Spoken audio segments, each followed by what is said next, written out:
चलिए अब अवतल दर्पण द्वारा प्रतिबिंब का जो बनना है इसको ट्रिक के द्वारा समझाता हूँ आपको। ठीक है, देखिए इसके लिए ट्रिक क्या है। ठीक, मान लेते हैं यह अवतल दर्पण हो गया और यह इसका मुख्य अक्ष, यह ध्रुव हो जाएगा। ठीक, इसका ये वक्रता केंद्र हो गया और इसको फोकस मान लेते हैं। ठीक है, अब ध्यान देना यह अनंत हो गया। याद रखना आप कि इधर से जो वस्तु को आप बनाइएगा वो बड़े से छोटे की तरफ चलना आपको। देखिए कैसे, यहां पर आपको बड़ा बनाना है। वस्तु कहाँ स्थित है, पहले अनंत पर।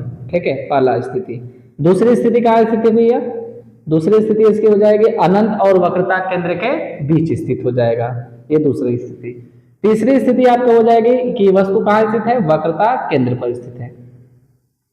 तीसरी वस्तु की स्थिति हो जाएगी कि वस्तु वक्रता केंद्र पर स्थित है। चौथी स्थिति होगी इसकी कि वस्तु वक्रता केंद्र और फोकस के बीच स्थित है।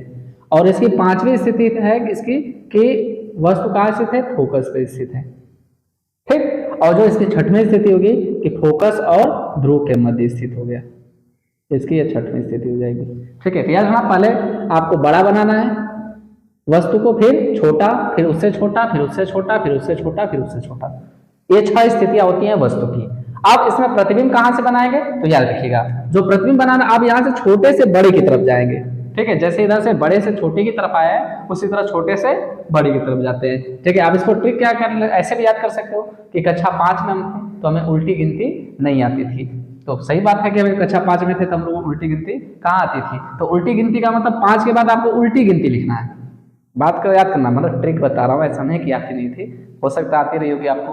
ठीक, तो 5 से आपको उल्टी गिनती लिखना है। जब आप कक्षा 5 में थे तो आपको उल्टी गिनती नहीं आती, तो कक्षा 5 अर्थात 5 से आपको उल्टी गिनती लिखना है आपको। तो यहां से देखिए यह फोकस हो गया इसका,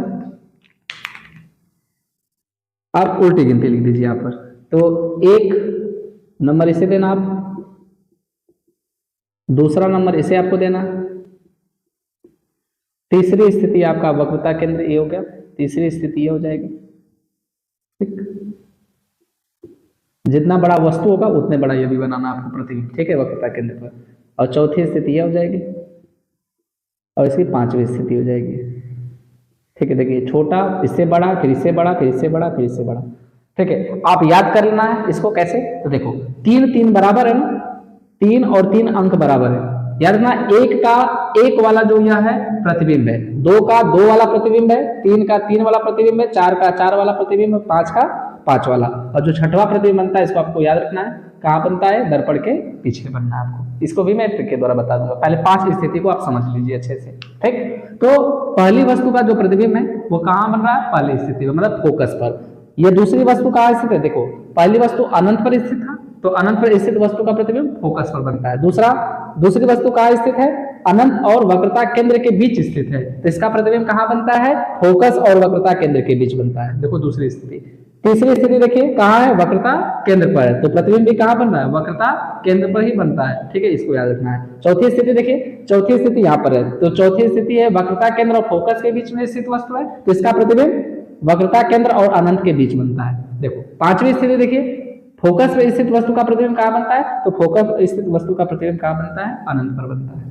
और छठवीं स्थिति है कि ध्रुव और फोकस के बीच स्थित वस्तु का प्रतिबिंब दर्पण के पीछे बनता है। ठीक, अब इसके आकार आकृति के बारे में सीखते हैं कि वस्तु का आकार, प्रतिबिंब सीख गए कि अनंत पर स्थित वस्तु का प्रतिबिंब फोकस पर, दूसरा यहाँ पर है, दूसरा कहाँ, अनंत और वक्रता केंद्र है, तो यह फोकस और वक्रता केंद्र के बीच है। ठीक है, अब तो यह 3 है, अब पहचानिए, देखिए 3 यह भी है, यह भी 3 है, दोनों अंक बराबर है, तो कहेंगे कि यह बराबर आकार का प्रतिबिंब बनता है, वस्तु के बराबर आकार का। जितना बड़ा वस्तु होगा उतने बड़ा क्या बनेगा, प्रतिबिंब बनेगा। कहाँ बनेगा, वक्रता केंद्र पर बनेगा। देखिए 3 3।